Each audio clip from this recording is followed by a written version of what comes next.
Jeff, before Lori starts throwing that stuff around again, can you please call the roll?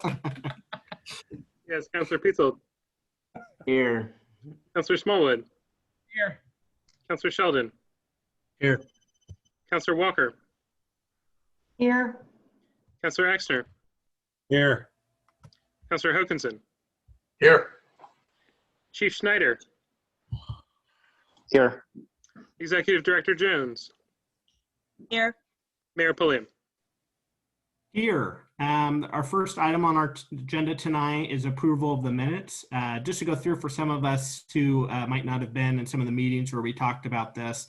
Previous to tonight, we had been approving our Urban Renewal Board meeting minutes within our Sandy City Council meetings for, I think, obvious reasons. Now that you kind of think about it and say it out loud, it doesn't make much sense. Our minutes should be approved within our Urban Renewal Board meetings. And so this is kind of our very first time of doing that. With that said, unless there is discussion, do I see a motion to adopt our, to accept our meeting minutes from our last meeting? I'll motion to accept them. Thank you. Is there a second? Second. All right, we got a motion from Executive Director Jones and a second from Councillor Exner. Actually, I should be calling everybody commissioners right now. All those in favor signify by saying aye or give me a thumbs up. Aye. Opposed, nay, or a thumbs down. Motion carries. Next item on tonight's agenda is our Permanent Outdoor Covered Structures Program update. Jordan, you want to kick us off on that?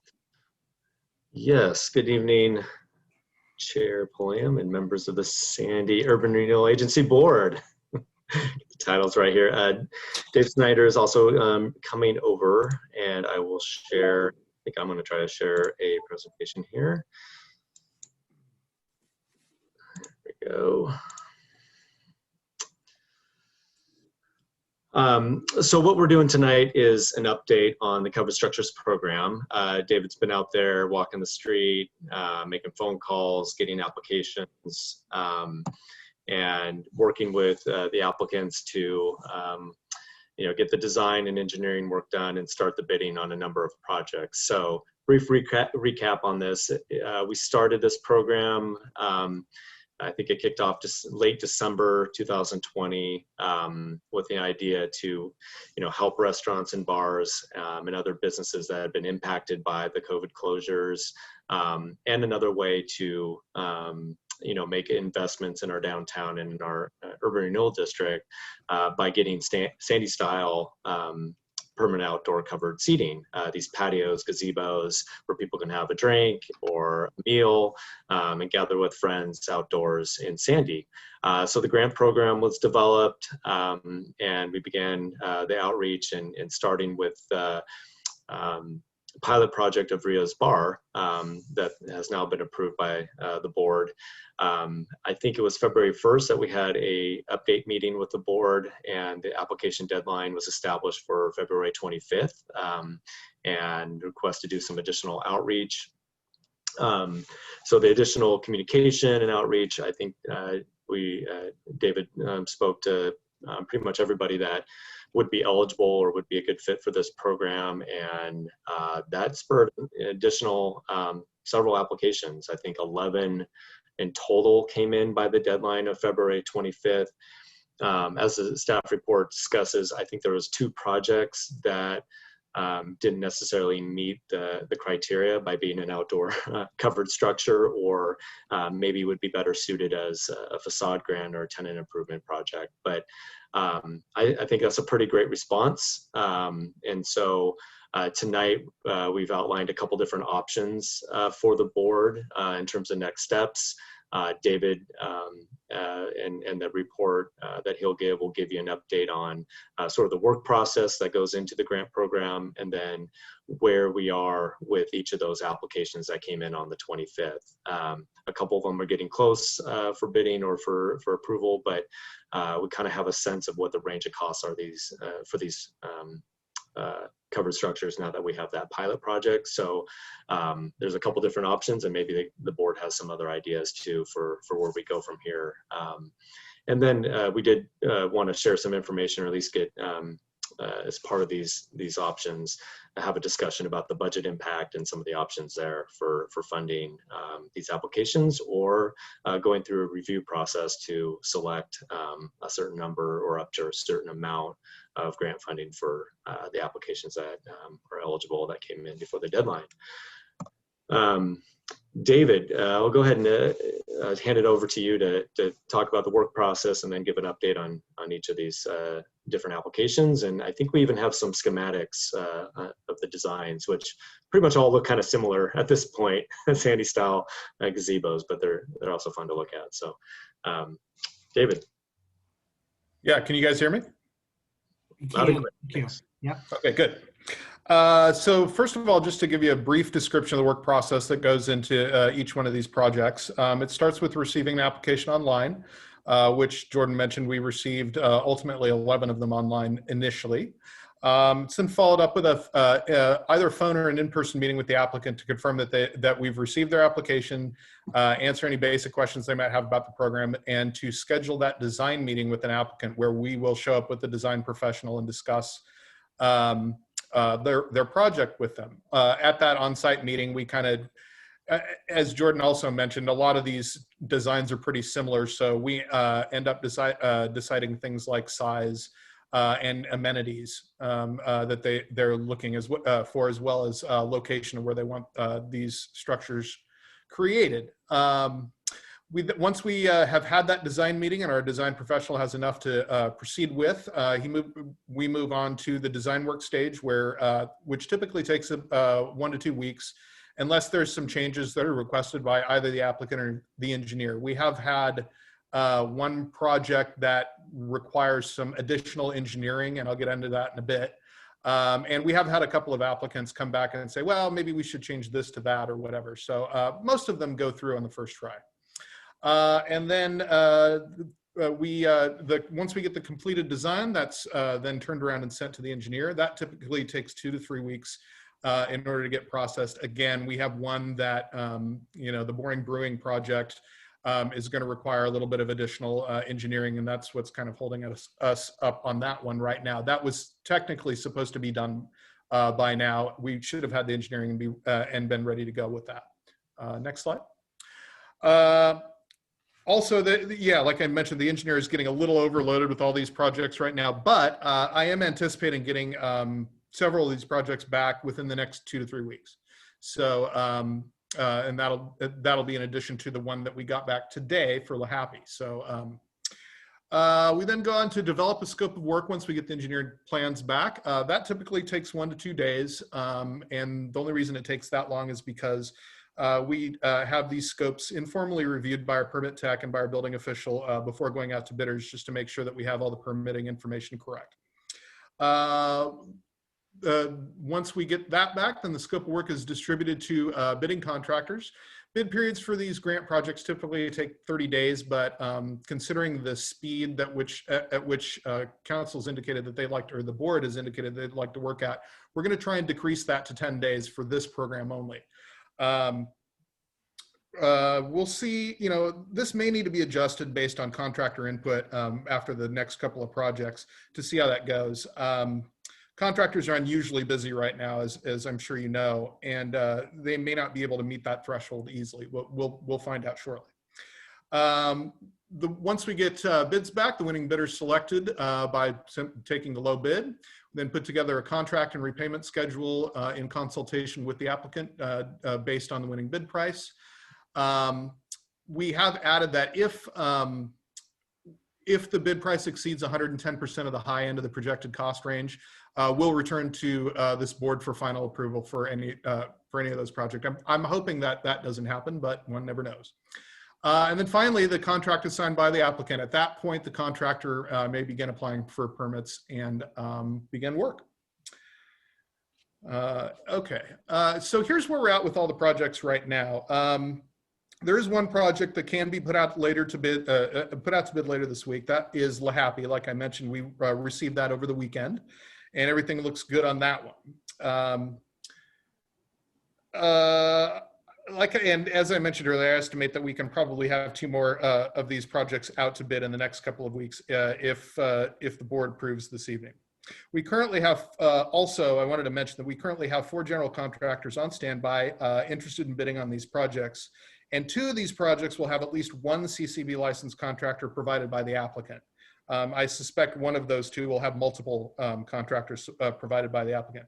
However, it's possible we may run into an issue with contractor availability later on down the road due to the workloads in the industry right now. Again, I'm hoping to avoid that, but we'll see. Next slide, and then I think this one is Tyler's. Yeah, I can jump in too. I talked about, it's one of the options for the council is to look, if you look at this slide here, these are a lot of great projects. I think we all can envision these Sandy style gazebos out there with a, covered, not temporary, but permanent part of the Sandy, style, the sense of place, people to eat outdoors. But looking at what Ria's was, and there was some additions to that with the tieback and I think electrical or whatever too. We think that's kind of in the higher range of projects, but a lot of these, I think Boring has some engineering challenges. A lot of these are probably going to be in that $55,000 to $70,000 range, which adds up to $500,000 of grants. Over the course of the next 6 months or so as these projects get done. So it is, more of a policy question for council funding this amount of grants. We generated a lot of interest and got a lot of great applications in by the deadline. And, the council may have some input on how you want to go through that process to either winnow these down and select based on some criteria of,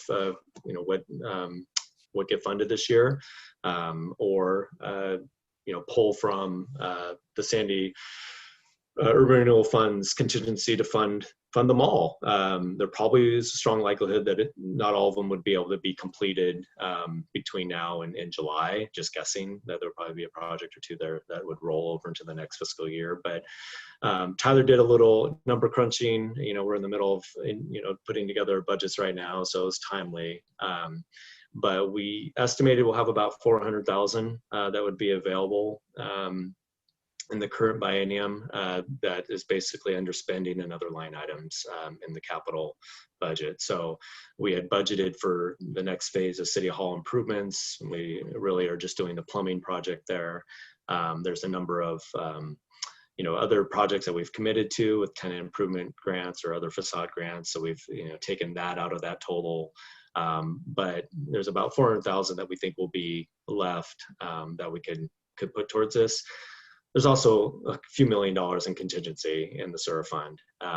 It's a big capital fund that we've been saving up for big projects, and so you have that flexibility if you choose so to do that. So you have the options. You're not limited by funding if you want to use contingency or use unspent funds in the capital budget. Jordan, real quick, I'm sorry to interrupt your presentation. That's but, fine. On the stimulus coming out of Congress, is there any idea as to when staff might get? I mean, how long did it take last time the CARES Act passed, right? Before you had more definitive, like what was in there and how we were able to utilize those dollars? They moved pretty fast on that. I want to say it was only a few months. But it was months. Yeah. So we're thinking, so if it's anything like that, we're not going to really have a definitive answer on how we could utilize those dollars for about another 2 months. I mean, I hope it's quicker than that. They know that there's a lot of states with fiscal years ending in the summer. Be nice. But that helps. So that gives us a good marker. It's not like it's coming tomorrow. Thank you. Yeah. Okay, now we get in the fun part. Following is some design information. I'll present to you all the design information we've gotten back so far, which is almost all of the projects. We did receive engineering work back, as I mentioned earlier, on LaHappy over the weekend. So I'll be starting a scope of work for that project in the morning, and I hope to put that out to bid this week. We also have received design work back on 5 other projects. including design work for Palos that was also received over the weekend. There's one project we're still waiting on design work for. That's the Tollgate Inn.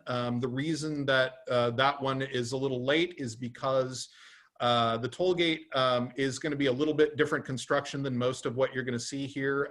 Their idea for the project was a little bit different. However, and there's also the another thing to consider about the tollgate is that for those counselors who aren't aware, the Tollgate Inn and Joe's Donuts have an exemption in the Sandy Municipal Code to Sandy style. So because putting a Sandy style structure next to a building like the tollgate would look a little bit odd, we're looking at a design that better fits the existing building right now. It's not going to be any more expensive. It's just a little bit different of a design with a flatter roof. And finally, the proposal we received from the Beer Den requires a little bit of additional professional work before the design work can be completed. So we wanted to put that in front of you tonight, just to get a decision from you on that as to whether or not we should move forward with that. So first of all, here's the front look of Boring Brewing. Most of the designs are going to look like this, with the gabled end facing away from the building. This will be the front view on all of them. The difference on this project is, next slide, the fact that this one is actually tied into the building. So this is what it will look like from Bluff Road from the side. And the reason that this one has had some engineering issues is because, I don't know, for those of you who are familiar with the lot there is right to what would be the right on your screen to the support columns. There is a CMU block wall that basically is the edge of the property, and it's the vehicle access where vehicles turn into Boring Brewing and Plaid Pantry. That wall is not in the greatest of shape, and the engineer is concerned after putting together the design or looking at the design for this, that if we were to put that much more weight on the property without mitigating for this, that wall might collapse. So what the engineer is calling for on this is to dig down underneath where the support posts are, down to a depth of about 2 feet above the base of that wall, and to fill those the holes there with concrete and rebar to provide independent support for that structure. Next slide. And this is, obviously, this is the back of the building where they're proposing to put the structure. Here's the design for La Happy. This is much more of a straight ahead project. The next couple will have the side view, and then the rest of them won't, because the side views all look almost identical. So there's the side view. That's what it would look like from the side. The gable end would actually be facing Proctor Boulevard. Councilor Hokanson. Yeah, that's where I was going to go. Thank you, Dave. Sure. Thank you. Going back to Boring, but it really applies to all of them. I don't know if you heard earlier, David, but with the work the state's doing, they talked about maybe needing some additional easements to accommodate some of the sidewalks and other work they're doing. If you haven't, can you just verify that none of those additional easements that they'll be looking for will cause a problem with any of these planned covers? Yeah, I don't know if they would or not. I don't believe they would, though. Most of these are not adjacent to sidewalks. So I don't know if that answers your question or not, Don? Yeah, exactly. It does. Thank you. Okay. The only one I can think of would be, it's a good question. I think it's worth looking in for like the Beer Den, you know, Yeah, right Beer there. Den might If be the only one. the ADA stuff there, just the timing on when that could be constructed, maybe it's a good opportunity. And then, you know, the rest are, yeah, in parking lots or in the back or something. Right. I don't think any of the rest of these are adjacent to a sidewalk or anything like that. They're mostly entirely on private property. So here's where La Happy is proposing to put theirs, right where their outdoor seating is currently now. And this is something that they had proposed as a facade project prior to this program being extended. So would be going along with the plans that they've had all along. Next slide. Here's one. Here's the design for No Place. The difference in the design for No Place is that it's a little bit taller than some of the other structures. The reason for that is just the surrounding area they have there behind the building. There's existing roof lines that basically call for a little bit taller structure so that it doesn't interfere with any of the other roof lines. Dave, so curiosity, not that it overly matters, but is this going to be a new covered area for No Place, or is this going to be replacing a current structure? No, it's going to be a new covered area. I believe they have something temporary set up there right now, but it is just that, it's temporary. Okay, thank you. Sure. So there's the proposed location from the No Place. It doesn't have the greatest visibility from Proctor, but the visibility from Scales would be pretty good. Next slide. Again, Redshed Public House, same basic design. And the location would be there where their current outdoor seating is anyway. So that would just end up providing a permanent structure there where none exists currently. The only thing to keep in mind about this is they do have electric service with a pole that's right in the middle of this. They have right in the middle of the area that they'd like to build this. They are going to, if they're approved, they're going to move that of their own accord. So David, sorry to keep interrupting. So with this structure, and I didn't get into the plans to see the actual size of the structures, but these images make it look like we're almost going to have a fully covered outdoor patio area. Is that the case? Am I looking at that right? Or, I mean, how big, how much covered area are we really going to have? I believe this one, it won't cover the entire area back there. And I apologize, some of these, where we're showing the proposed locations, they're not entirely to scale. So some of these may be a little bit larger or smaller than the boxes indicate. On this particular project, the size of the covered structure would cover the paver covered area that they have out there. They do have a grass border around the side of that that they wanted to keep open anyway. So they're only looking to cover the area that's currently covered in pavers. Thank you. Sure. Next slide. Sandlandia food carts, again, nothing, this is the same basic design. The location would be just west of, if you go to the next slide, would be just west of where where cars come in and out. For Sandlandia, that white structure there that says Crepes Plus, that's not Crepes Plus. That is also a temporary covered space that they would remove. Next one. This is the Tollgate Inn. Again, this is, we don't have the design work back for the Tollgate Inn, but this is the area that they're proposing. This is already an outdoor space. It's just not covered. What they're proposing there would be to put a freestanding covered structure very similar to the ones you've seen tonight. The only difference would be that the roof would be much flatter. Instead of being a 6/12 pitch, I think it would be a 2.5/12 pitch. And that would just, I believe the idea there was to mimic the pitch of the roof directly behind it, so that they would be, provide some sort of architectural symmetry there. The only other difference on this one is the owners really were interested in natural light there, so they asked about the possibility of putting in a couple of permanent skylights, not skylights that open, just permanent skylights, which our designer said he could incorporate into the design, no problem. They're not asking for any electrical or seating or anything like that, just the structure. Same is also true for Redshed and Sandlandia. The only one that does have additional, or there's two projects that have additional items to them. LaHappy asked for a little bit of electrical and a central light, and Paola's asked for some electrical.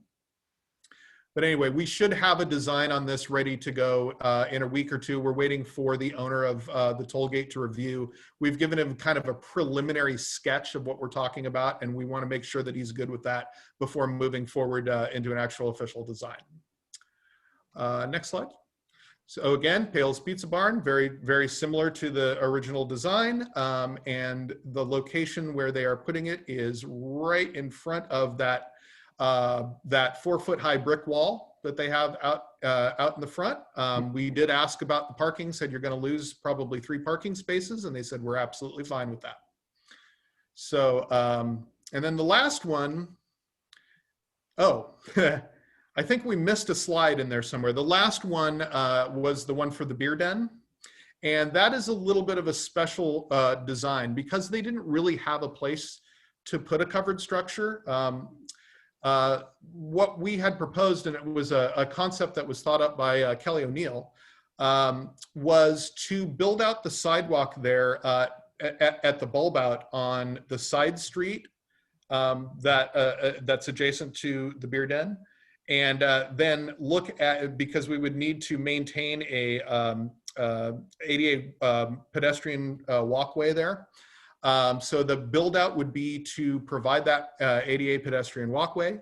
We would need to move, look into maybe moving the storm drain a little bit to accommodate that. And then the idea is to build a narrow covered structure along the side of the building that would, again, have some architectural symmetry with the Clackamas County Bank building, and use that as the covered structure area. That is detailed. There's kind of there's a map and some detail in that on the additional information section that was added as an attachment to the staff report. So if you take a look at that, you'll get kind of a general idea of what we're talking about there.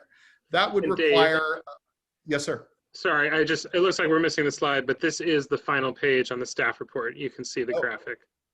Oh, yeah, I'm sorry. Kind of got off there. I don't know how we got to that one. But anyway, the information on that project is in that additional attachment. And those are the 8 remaining projects. RIA's, of course, is already under construction. Dave, real quick, and then I see your hand, Councilor Walker, Commissioner Walker. Dave, just while you're on the topic of the beer den, I know in the report there was talk about the front garage doors and how that would need to be a separate proposal under our facade grant.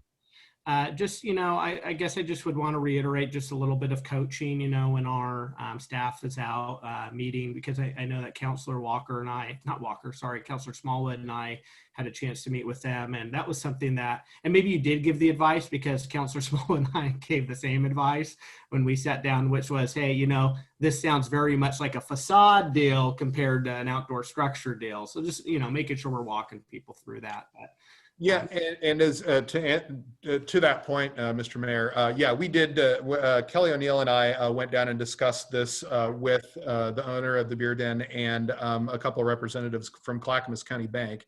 And just FYI, Clackamas County Bank is very much in support of both of those projects. But we did mention at the time that would probably be better, that could be better suited as a facade project. And they applied for both projects on their application anyway. So it was probably just a little bit of overzealousness on their part, which is certainly understandable. And while we're on the topic, just real quick, is I personally would want to make sure that whatever is done, because I think that building, the beer den, is connected, considered the same structure as Clackamas County Bank, correct? Correct. Yeah, so I just would want to make sure that all parties are holistically thinking about the future of that building before we just make improvements to one part of it, right? Just something to kind of throw out there for future thought and discussion. I want to go to Councilor Walker. Were you wanting to speak, or I saw you put your hand down? I just have some questions. I have questions. Great. Yep, you're up next, and then Councilor Hokinson after you. Thank you. Okay, first of all, hey, David, great job on the staff report. I'm really impressed. It answered a lot of questions, and it gave us an idea of what it is that's being proposed. So I really appreciate the work that went into that. One of the questions I have is, some of these businesses are not owner occupied, and some of them have fairly short durations. They don't have a lot, obviously Tollgate and places like that, definitely beer den, but some of these places are far shorter in duration. And so I guess one of the questions I have for us to kind of consider is, owner occupied versus tenant, and duration of the place that's been there, length of time that the place has been in business. My concern would be that we, something's being asked for almost $100,000 on one of them, and it's like they've been in business a pretty short time, and what happens if they fold up shop in a year and that goes to some other use or something? It's just that'd be a concern. So that's one of my questions. And then the other questions I just have to do with are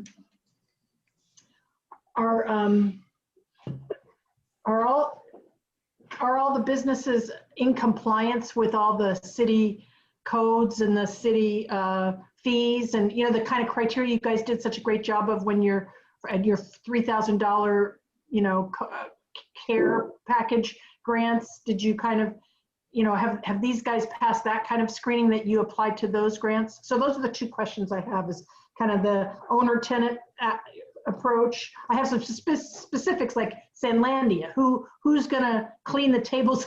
You know, getting down in the weeds, but who's going to clean the tables when those are just food carts and all that? But again, who, owner versus tenants, length of time in business, and criteria that you would otherwise use for your previous grants. To answer those in reverse order, as far as the scrutiny for business, you know, business license and transit tax and those sorts of things, no, we haven't done that yet, but we certainly could.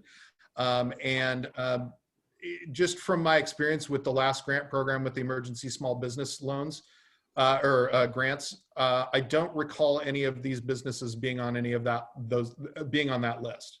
But we'll certainly go back and look. And then as far as owner occupied, so it depends on the project. Like for instance, Boring Brewing, I've been talking mostly with the building owner. The business owner thinks it's a great idea and is very excited about it. But I think the building owner might be even more excited about it. And I'm fairly sure that Boring Brewing has intends to stay in that place for as long as they can. They have a pretty good deal there, and business is going fairly well for them. Another one of the ones that pops into mind that's not an owner-occupied building is Paola's. I have asked the owner, or the business owner there. I have informed her that we absolutely need approval from the building owner in order to proceed, and have explained to her that that does entail also a lien on the property to secure the 20% down. And I have informed her that we will need something in writing from her before we can move forward. She has talked to the Paolas and she says they're fully in support. So I'm just waiting for that email to come in. I think those are the only, oh, and then the third one that I can think of is Redshed. David Melcher, the owner of Redshed, doesn't own the building. However, we know the building owner very well, Jeff Newberry, and I have spoken with him at least unofficially about this, and he is also in support of this project, and I will get written permission from him as well. Thank you. The other thing to consider too, I think, is, you know, regardless of whether it's for the business or the, you know, property business owner, the same, it's making an improvement to the actual property and the building, right? Which from an urban renewal standpoint, curing blight or adding, you know, those architectural elements, you know, will add assessed value to the district. So, you know, whether it's, you know, for a business and then the business goes out of business and another one comes in, it's still, you know, improvement that was made to that building. And it would make it more likely, I believe. Let's just take Boring Brewing as an example, because I know he's not going anywhere anytime soon. But if he were to leave, this improvement would make it much more likely that another food and beverage business would be interested in leasing that space. That's right. Councillor Hokinson. Thanks. I echo what Kathleen said, David. It's a very good presentation, much improved and appreciated. Thank you. The couple questions. I noticed that some of the designs, the detailed designs, show a gutter, some do not. So things like Sandlandia, I did not see a gutter in the details. Do you want me to hit you with all the questions, or? Sure, go ahead. On that particular one, that it would require gutters. So that was something that was missed on the design that will be added. Okay, so in general, we're not expecting people to walk underneath a sheet of water. No, of course not. Okay, excellent. The second one was related to the comment about many of them were not requesting electrical, which would imply no lighting, and only one of them had natural lighting figured into that. Assuming that, well, we only have like, what, 10 hours of daylight during the winter, are these anticipated to be summer only kind of venues, or?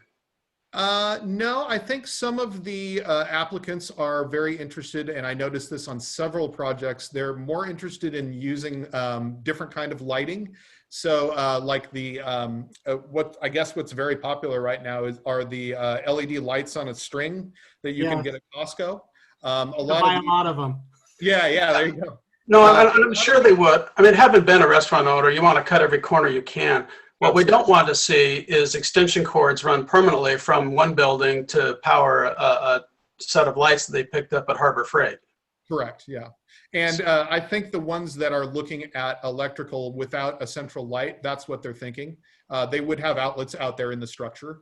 Okay, For so- those that aren't requesting anything like that, it was offered, and they didn't see the need for it.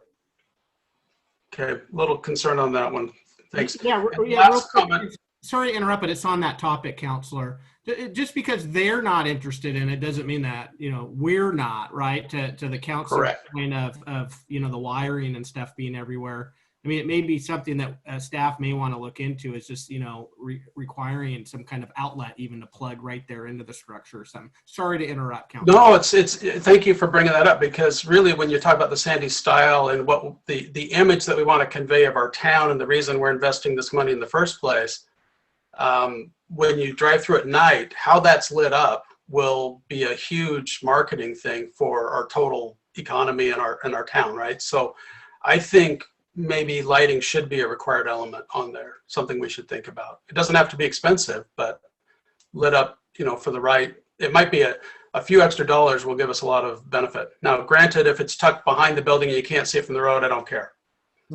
But if you're up there on the main drag where people are driving back and forth, I think that's a big deal. Hey, Don, do you mind if I add something to that? Please. So I agree with you. I think there should definitely be at least electrical, because again, if say that building becomes used for something else down the road, that's just going to benefit that next tenant or owner as well. I don't know that it needs to be lighting, but I'd like to at least see electrical out there for sure. Thanks. Well, as luck would have it, the one that we are ready to move forward with is LaHappy, and they did request electrical.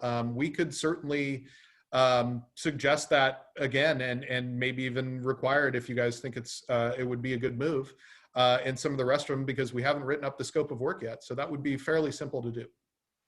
How expensive? Sorry to move out of turn, but I mean, how expensive is adding that? Adding electrical typically isn't that expensive, except for the fact that since these are outdoor structures, and obviously all the electrical panels for these would be inside the primary building, when going outside, we would have to underground the electrical line going to the structure. So that would take a little bit of funding, but it doesn't make it cost prohibitive, I don't think. Okay, thank you. Councilor Peetzel? Yeah, I'd like to comment on the, I think we've already stated, a few other people did too. If a business were to go out of business, the property is just that much more being able to be leased out, rented out, bought, and I think those will be the more desired places to go. It's that look that we've been striving for. The electrical part of it, I think it's a good idea to have electrical, and then, it's going to cost a little bit more, but if we're going to do it a little bit more now, it's going to save us a lot later. So I think that was a good idea, Don, and the rest of you guys have brought up. I had my question on payolas. If I recall, we just give them an urban renewal grant here in the last year and a half or whatever it was to do some stuff inside. And did they do that, or is that been expired and they didn't do it at all? So I guess that would be my question, is are we going to be reinvesting into that if they hadn't done that already? You are correct, Counselor, about that. They were, because of the interior stairs and exterior mezzanine stairs issue at Paola's, they were offered $30,000 in a tenant improvement grant to repair those issues, which we estimated would be about half the cost of the grant. That we did have a contract signed with them in February of 2020 that had an expiration date of 1 year. That contract expired about 3 weeks ago, and I don't believe they've done any of the work. They're probably impacted by COVID. With all the Certainly closures and stuff, they probably weren't using it. But yeah, that grant's sort of outstanding, expired. If they're still interested in doing it, I'm sure we'll bring it back to the board for reconsideration. Well, I mean, there are reasons why we did that grant, though. Right. So my bias on that would be is I personally would like to see that, and council, of course, can, I mean, our urban renewal board can always overrule me, but I personally would like to see that come to some kind of, you know, conclusion before we engage in another project. That's just me. Yeah, we spent a lot of time, a lot of emotional time with that one. And I'm would seeing a agree lot of with you. agreement with you on the board, Mr. Mayor. Yeah. Okay. Councillor Walker. Hi, yeah, that was kind of one of the questions I had about payola, so thanks for bringing that up. And then, you know, the one thing that we loved going to Boring Brewery when it was in Boring, and then it moved, and so it didn't last too long there, but it was great place to go there. The question I have is, you know, for the Boring Brewery and the Beer Den, neither one of those places serves food to, I mean, other than pretzels and things like that. Is that my understanding? And there really isn't room to, you know, to expand and serve, you know, have a kitchen to serve food. Is that do I have that right, Dave? Yeah, you are correct. Boring Brewing does have the capacity to expand and include a restaurant at some time in the future. I have no idea if they're interested in doing that or not. And I mean, Beer they don't Den- have the Beer Den footprint. is- Sorry to interrupt, Council. I just wanted you to know that Beer Den has had conversations. They are interested in a kitchen in the future. Just wanted you to know that. Yeah, I don't know where they would put it in either place, unless I guess they expanded into that, you know, hobby shop thing, because they're both in pretty small footprints. But anyways, that's okay. I just kind of feel like, you know, when we're putting that much money into something that doesn't serve food, it's got, you know, if we have to limit something, I guess I would tend to give it to the restaurants rather than just the breweries. But I like going to drink too. So, okay, I had a couple other questions. Again, the Sandlandia. So is the owner proposing that, or is one of the, okay, and then who, from what I understood, the reason that there was some issue that I forget, I talked to one of the restaurant owners up there or something, and it was kind of like, who's bussing the tables at this common area? You know, I guess they have something at the Happy Valley carts, but is there some plan for how to kind of bus the tables that get put up there, or? I don't know the answer to that question, Counselor. That would actually fall to the county health department. Sorry to interrupt, Dave. Exactly. But county health department would regulate that. I think that's all I had for now. Okay. Thank you, Councillor. Since we're on the Sandlandia. Oh, one more question. I'm sorry. Do we get, like, could we get some, you know, if we're having, well, two things. I do have a concern about going from 30 days to 10 days I get trying to hurry it, but you remember the fast, cheap, and good kind of thing? And when you go from, you know, 30 days to 10 days on getting bids, you know, the bid just goes up in cost. So I am concerned about the, you know, skimping on trying to get bids back. You know, I think 30 days is okay. Then the other thing is, do we get any kind of multiple discounts if we kind of have, you know, like 3 of these done by one contractor or something like that? Can we get a break on the price? Probably not, because they're only going to be able to build one of these at a time. Okay, just real quick, since we were on Sandlandia, and I know a couple of councilors had this question, which is, will you take us a little bit inside on your conversations with Sandlandia and perhaps just their interest in maybe doing something? And I'm looking at this budget and I'm kind of sheepish when I say this, but their interest in maybe doing something a little bit larger or more grand. And the reason I say that, it's just that stretch of road on the highway. I think a lot of us have feelings that we'd like to see some you know, cosmetic improvements there. Do you mind taking us behind the curtain a little bit on the possibilities with Sandlandia? Sure. And I can, the conversation that I had with Jerry Carlson about that was the size of the structure was pretty much limited by, he needs to have enough space behind the structure so that if one of the carts leaves, he can move in another cart. And so we designed the structure to be as big as possible while still allowing that to occur. Because otherwise he wouldn't be able to get any carts back there. It would just be a nightmare to try if one of those 3 carts that's on that side decided to move. it would be really, really difficult to get them out and somebody new in. So we had to make sure that we had enough space there for cart transfers. Perfect. Thank you. One thing I just want to add that I'm going to Councilor Exner and Commissioner Jones is also, okay, Commissioner Jones and then Councilor Exner. And that is, I was picking up our dinner at Redshed last week and had a moment to be able to talk to the owner. He mentioned that he thinks that this could increase his sales by 30%. Yeah, he said the same thing to me.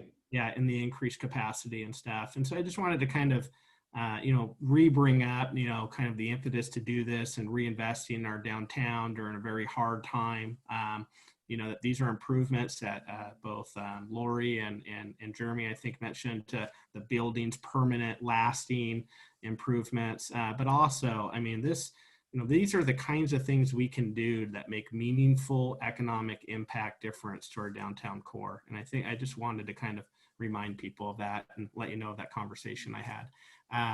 Chris. Hello. So a couple things that came up. One, I was just going to say that, Boring Brewery, at one point there was a kitchen in there. Granted, the prior business, it wasn't a legal one, I don't think, but there has been a kitchen in that space before. So that would be an option if it wasn't a brewery and all that stuff was out of there.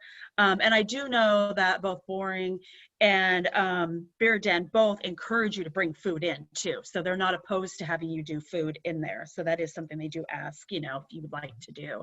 So, and I think some of those places are just as busy as some of the other restaurants in town. So personally, I think that would be a great improvement for their businesses. But one of my other concerns with some of, the budget on this was the fact of kind of the Facade program with Paola's, where we made the exception, we agreed to give them more money for it, and then they didn't follow through. Luckily, there wasn't anybody waiting in the wings who wasn't getting approved because we had delegated that money to them. So that does make me concerned with our decisions tonight is, if we decide to approve some, not the others, do we have can we make a waiting list so that if somebody doesn't complete their project or doesn't follow through with it, that we're not just telling somebody no, but we can move them up into just something to consider tonight. Thank you. All good stuff. Very much appreciate it. All right, Councilor Exner and then Smolin. Figure out how to unmute myself.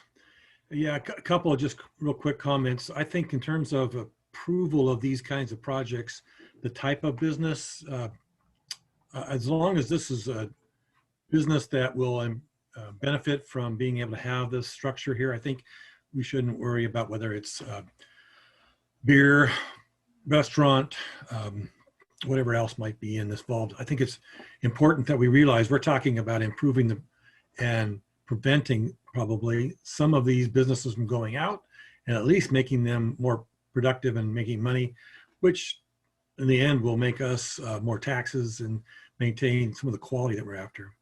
Secondly, I think that everybody needs to have electricity that's connected correctly. The lighting, I think, should be up to the business owner as long as it meets code, and I think that electricity, though, is crucial. Every one of them needs to be safe, needs to be up to code, and we've got too many examples of old businesses kind of faking it in and making it work, but extension cords and hanging down things all over the place are not going to be acceptable for me, I don't think. And then finally, it sounds like we're going to be a little short on money. I guess one of the things I'd like to kind of kick around some is how do we prioritize or do we look for some more money in some of the other funds that might make some differences up? Because I personally am in favor of trying to fund as many as possible. I very much agree with the Paola's situation. They need to finish the stuff that we gave them a grant for in the past before they move forward. That would be an easy one to say we'll put on the end of this list, but I think we need to figure out something that would be a way to prioritize. And I agree with, I forget who it was, about the permits, and I think Commissioner Walker, that it's permits and satisfying all the requirements from the city in past would be a good one to make sure we do continue on. You all remember we did the PLS thing after the swimming pool night. Yes. Do you remember how, I mean, it was like Yes. frustrating that's not done. Yeah. All right, Councilor Smallwood. Yeah, so, just trying to move this forward. I think this is a great project. I'm so excited about this. And thanks, David, and everybody else. I know Kelly did some work on this. This is great for these businesses, who have been really affected in the last year by the shutdown, whether they were not able to open, completely, or have limited seating, or be closed completely. This is going to give them an ability to stay open in the future if we go through this again. So I'm in favor of moving Paolas to the bottom of the list, if that's kind of what we're discussing right now. But I'd really like to see us figure out a way to fund these projects for all of these other guys, provided that they meet the requirements. It's just, what a great opportunity, and how great for Sandy. Right. Thank you. Councilor Hokinson and then Walker. Thanks. So I half agree with Lori. I mean, I really do like everything this program's trying to do, but the half part is that money that we take in addition to what was originally budgeted is coming out of somewhere else, and my heart and passion is in community campus and other areas down the road, and some larger scale renovations that I would like to see. So I am concerned about grabbing that additional money. I would like to also differ a little bit from Carl's point. We should require lighting, but I think the color and the quality of light is as much Sandy style as anything else. And I think staff need to make a hard recommendation about that. You put in a 5 or 6,000, 7,000 Kelvin light inside there, it's going to be a glaring, nasty, whatever. So we need to match the lights and the tones of the surrounding area, the streets, the sidewalks, and so forth. Probably in that 2,700 Kelvin range. So I recommend that. Councilor, I believe that's governed by code. Pardon? I believe that's governed by code. For outside lighting? Yeah, I don't think we can go past, I think it's 4120, or go below 4125 kelvins. Code requires that. So it would be warmer light, not colder light. Yeah, the reason why I didn't, Dawn, was because we have a lot of code that covers those lighting structures. And they're going to follow those. Want to make sure. Appreciate it. Yeah, just want to make sure. Lastly, I want to talk about beer den again. I think that's one that we should not do right now for a couple of reasons. One is it's a one-off. Two is it's right in the middle of the demolition that ODOT's going to be doing, and a date they haven't told us yet. And they're going to extend that circle around and right down that sidewalk. So I think it's until we know more, I don't think that's an appropriate time to be spending money that we might have to undo. So I'll leave that. Is that, and not saying that you're not accurate, Don, I just want to check with staff. Is that accurate with, is that a concern, I'm pulling back up the staff report from the. Jordan, why you look at that? So Don, I'm okay with if it does affect that, saying that, hey, we need to get this done and then we'll work on your project, but you're not advocating not approving their project because of this, right? Yeah, that would probably put it into the next biennium. I don't think so. All the projects weren't supposed to start till like August. Yeah. So that's the next biennium because it's after July. Right. Okay, I see what you're saying. It's a cross street on the beer den. It should be Strauss. Strauss? Yeah. Strauss. Okay. Yeah, I think I looked it up. It's one of the projects. Yeah, site 11. David, are there any that you, looking at the list, that you would say, that's probably a next biennium project? You know what I mean? You've got the best feeling talking to these business owners, how quickly they want to expedite getting it done. I can, let me think. I have to do this to you. I'm just trying to think how we could. Oh, no, that's all right. I think, payolas would probably be one, simply because of the outstanding issue we discussed earlier. And also because just in my discussions with the business owner, she loves the project. She thinks it's a great project. She's not expecting it to be done next week. I don't think she has any expectations that that's going to be done soon. So Who is that? Payolas? You're still on Payolas? Yeah, Okay. Denise Overton. So if we were to, if it was the board's decision to do, as you had talked about, to delay that project until they've come to some sort of conclusion on the other project, I think that would make a lot of sense. Okay, thank you. Kathleen? I would kind of echo what Don said, though. First of all, I like La Happy, No Place, Sandlandia, Tollgate. I could go with the Redshed Public House, I know.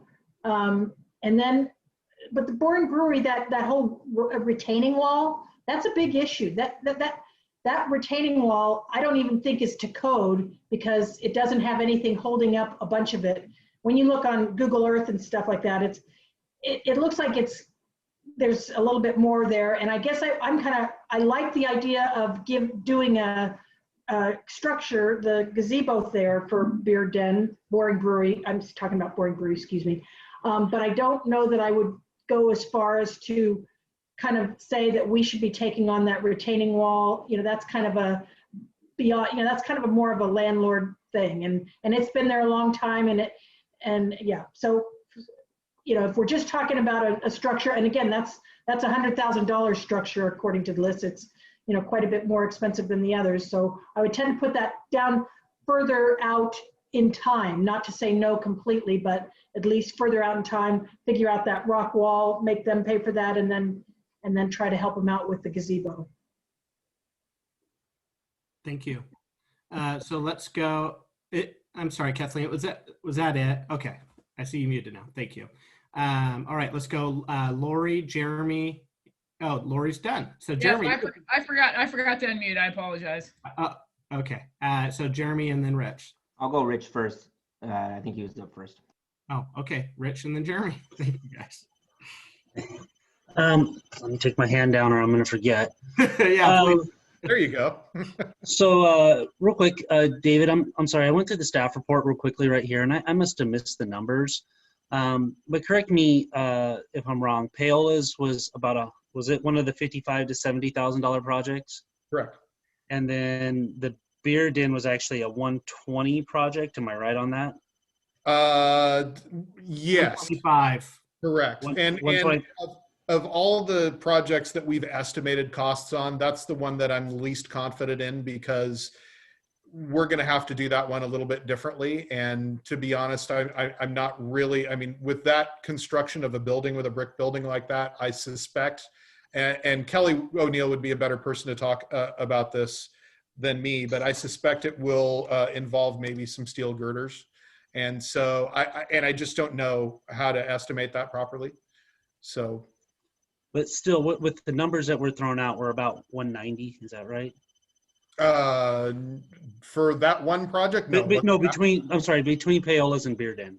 Oh, it's about 190. Yeah, that right? sounds about right. So, and then we had, correct me if I'm wrong, if we take 190,000 out, we're good with the other projects without having to go into our contingency for this biennium, right? Well, I would leave the budgeting more to Jordan. What do you think? Someone had some numbers and I can't find them now, so I apologize. Yeah, you're getting back to that. Yeah, we had about 400,000, we think. Page 4. And page 4 of the staff report. Yeah, and again, these are range of costs for these projects. Honestly, we don't know until the bids come in, but yeah, that's why we did the range. But it would fall within there, and if we're a little bit over, by a few dollars here and there, I'd hope I'd have your flexibility or authority to be able to manage that. But yeah, we're closer to that 400,000 number. So and that's I guess as I sit here and kind of listen, that's kind of my thought on it, is that so Paola's has all the other issues. The Beer Den, I totally agree. There's going to be a bunch of modifications that are going to be done with the ODOT work and all of that. I just don't see that needing to occur between now and July. So it seems like we could almost move forward with the other ones, have very minimal effect on our contingency fund, and then we can re-explore those after July when we get a new batch of money. That's what I would propose. The only add-on, Rich, to that I would add is to continue the work so we don't start over in July, but not fund it until after July. Okay. Yeah, I wouldn't even be opposed to that at all. Yeah. But it sounds like they may, I guess my only hang up with that is with the beer den is we don't know what that's going to look like yet. So those numbers could fluctuate very drastically from what it Good sounds point. like. Yep, good point. Thank you. Jeremy. Oh. Yep, got my hand down. Yeah, I would echo Rich in that. I think he's right on. You know, the beer den, excited about what it could look like and what it is, but I think it was brought up that the covered structure area, this is not quite that, but more of a facade thing. And I think it's still a great plan. I just, and great ideas. I think about like in Corvallis and other places they've done this thing, and I was like, wow, that's going to be, it'd be really cool. But for the structured piece of it, and so taking those two out and we're in there, I think it's great. And to fund the rest of them. If I was going to pick anything else, I would say, what are those that are visible along the highway?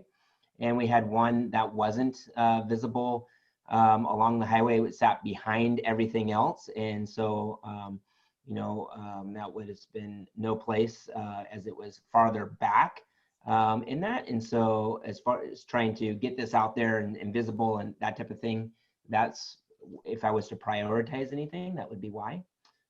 But I like what Rich brought up, and I'd be all for that. So, thank you. I'm going to go to Carl, but Lori, did you have a quick response to something Jeremy said? I do have. Yep. Thank you. How'd you know? Yeah, you're hard to read, counselor. I know, right? So I just want to clarify. So the beer den, the covered structure is independent of what they should have applied for on the facade grant, which is that they're trying to put garage doors in. So the covered structure is the covered structure and whatnot. So that, Jeremy, just for clarification, that was correct. I don't think they applied for both of them correctly per se, but that was the intent. Yeah, just to clarify, they requested two separate projects on their application. The aviation style doors on Proctor was one project, and that's what we feel is more of a facade project. And then the other one was a covered structure on the side of the building. And is that just a 5-foot covered structure? I mean, because you're just basically taking up the sidewalk, which is like 5 feet over there. Yeah, 5 or 6 feet. Yeah, something like that. It would be narrow. So pretty expensive for just 5 feet, just pointing out.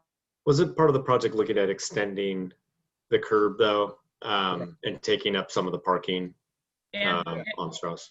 And I also think ADA, they had to change that whole thing. So some of the cost was tied in with that kind of stuff. Okay. I'm thinking that there's a lot of stuff that's involved in I'm just going to jump in here, Mayor. A lot of conversations going on. And I'm just thinking that the beer den looks like it has a lot of questions to it, possible conflict with the ODOT issues. So I'm really liking what we're talking about, that Paola is probably on the very bottom of the list. Not stopped, but I would approve, but let's talk about maybe the next biennial or next fiscal year. And the same thing with the beer den. I think there's some facade things there and then some concerns about impacting the others. And then as far as the boring brewing, I'm really in favor of that particular item. I think that's a very beneficial facility for that particular business. It's one of those things that makes the most sense for me in terms of some of that kind of work that needs to be done and benefit to not just the business, but to the property itself. And then to me, that's probably got the highest number of questions next up. And then the rest of them, let's try to fund those that are left over, which I think you're right, Rich, that I think that those things, minus the beer den and the paolas, gets us pretty close. Yeah. But the question mark still is, what's that retaining wall going to do? And I think that would be the most concerning for me. Next up. Yeah, so with that, Don, you're next, and I'm kind of hoping you might have a motion somewhere in there. I'm getting there.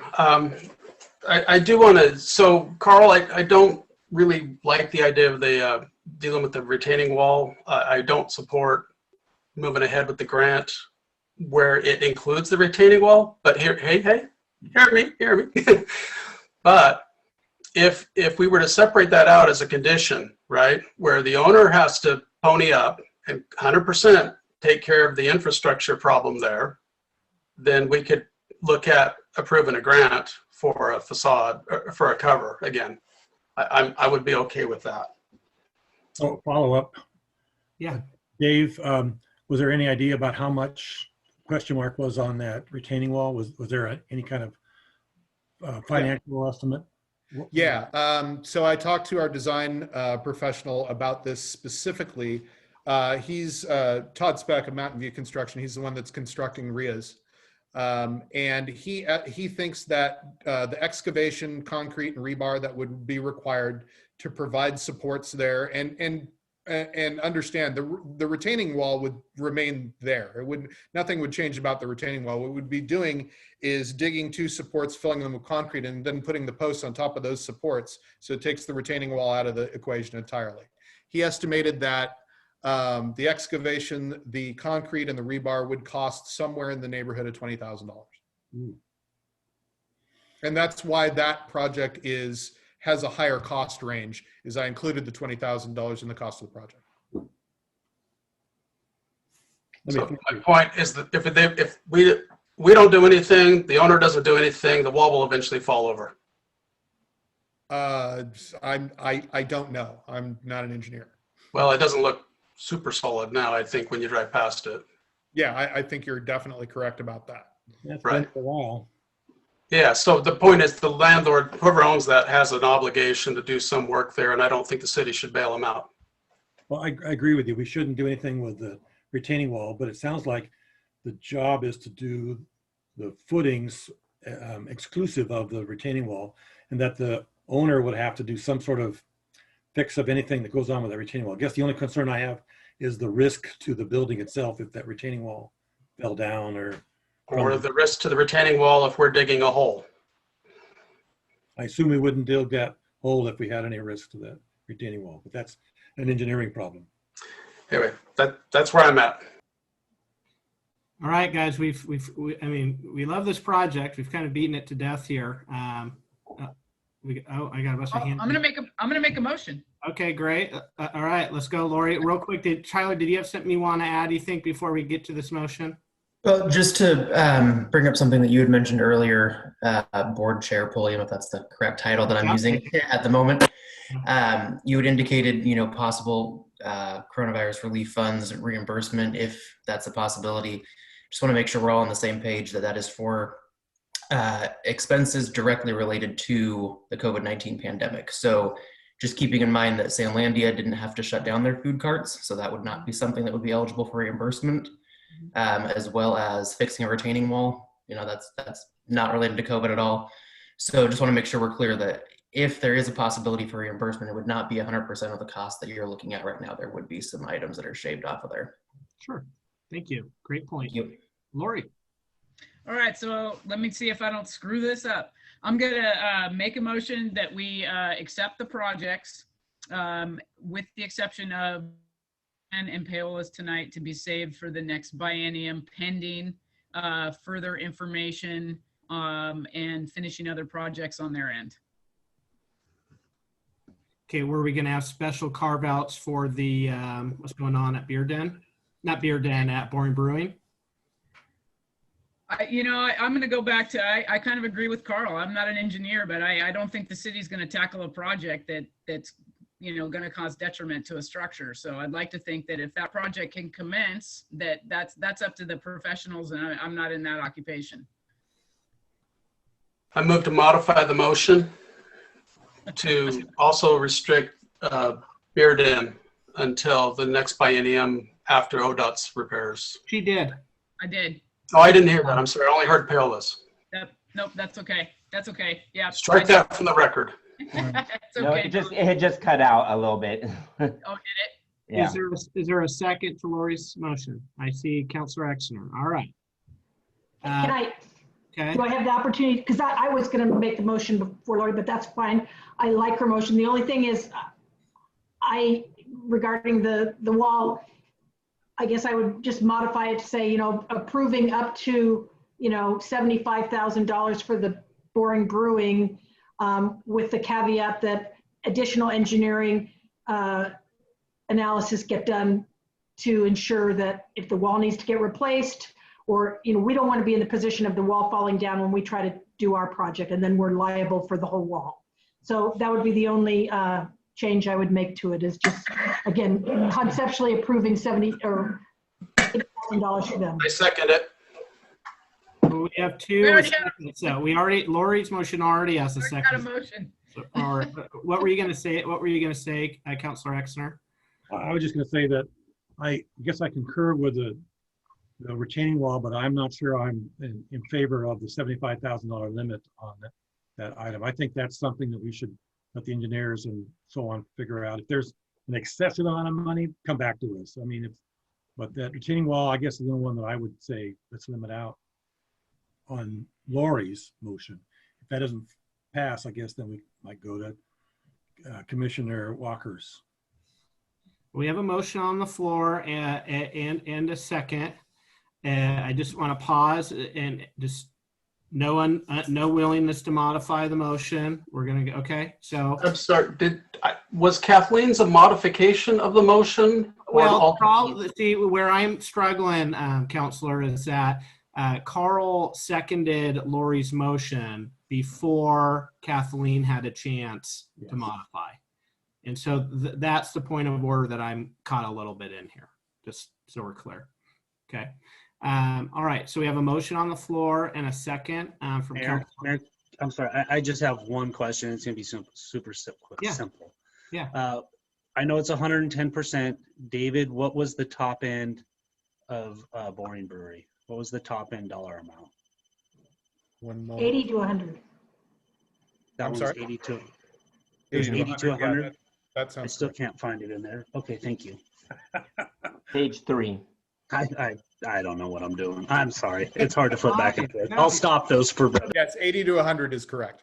80 to 100. Again, all of these projects have got to go through inspection to be able to get done. And so I'm going to leave the details to the people who work the details. So yes, I leave my motion as it was stated.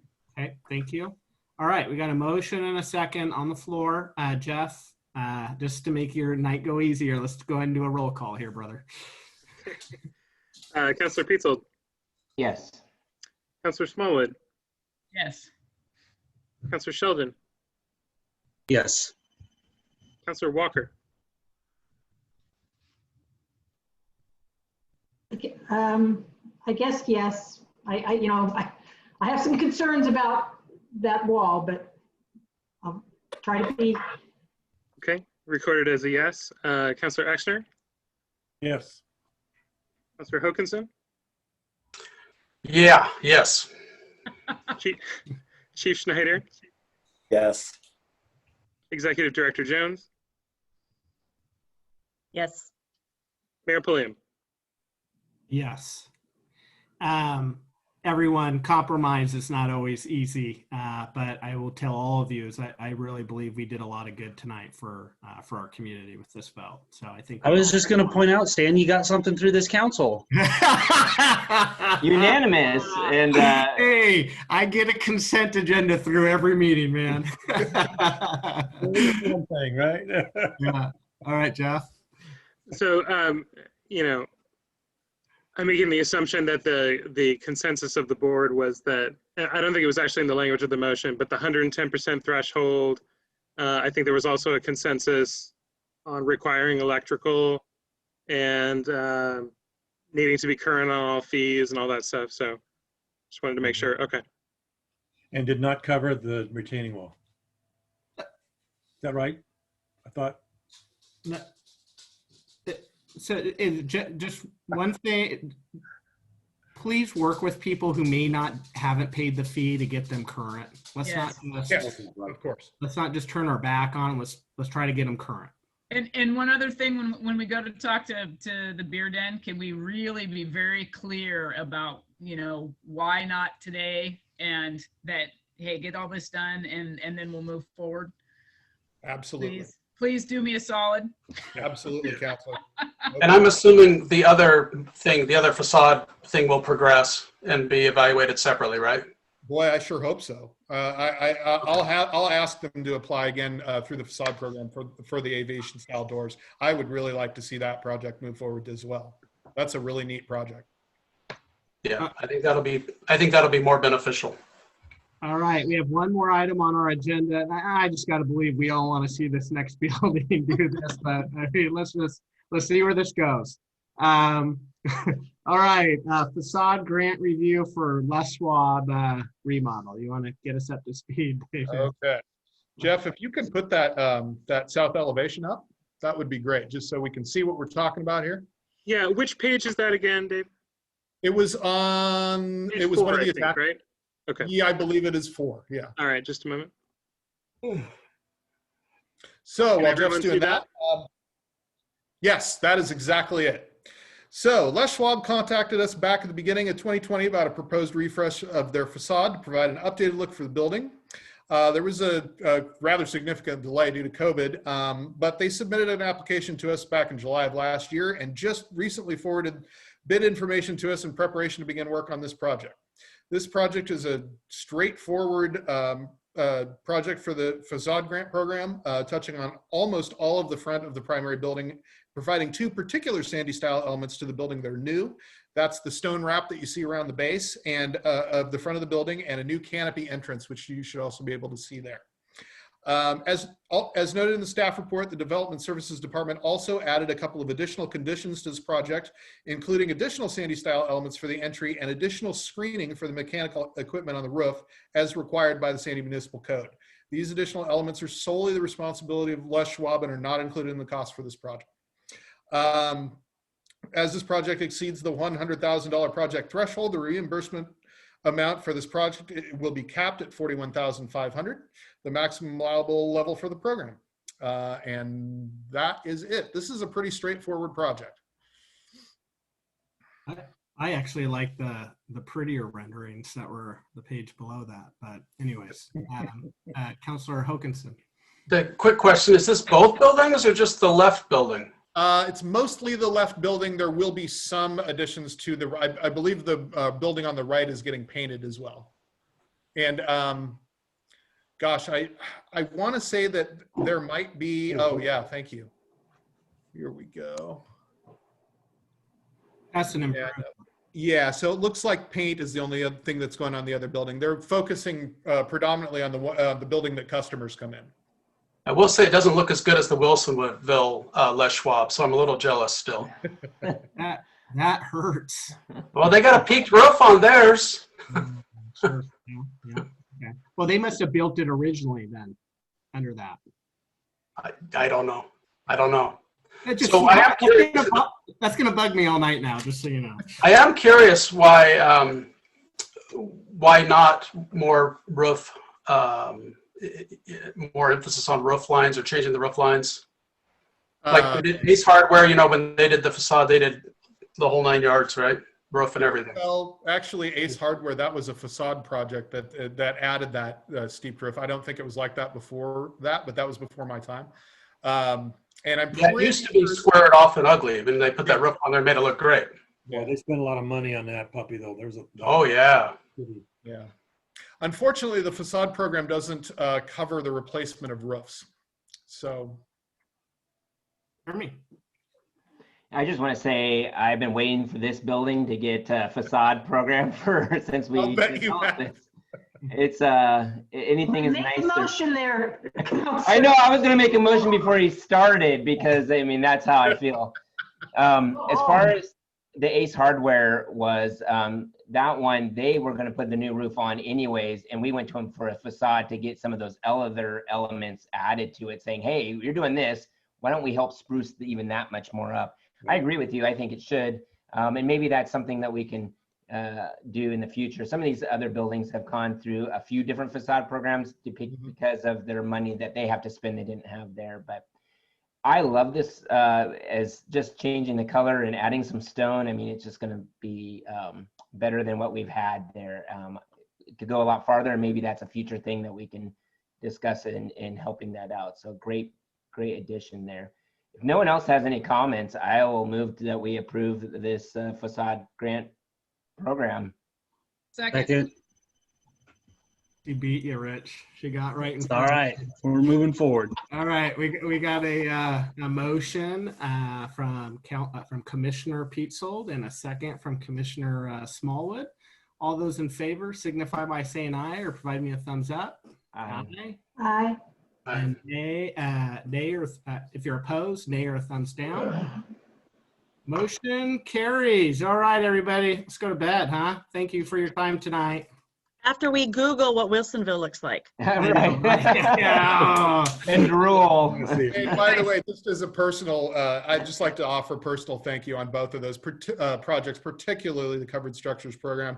I put in a lot of work on this one, and I'm really excited to see how some of these are going to turn out. So thank you very much. Would you let us know? I'm curious about this 30 to 10 day window and whether that's going to add to the cost. So I don't want to micromanage it, but if we start seeing increased cost bids, I think we need to give them more time. So Fair enough. All right. Thank you. Thanks, everybody. Good night, everyone. Thank you.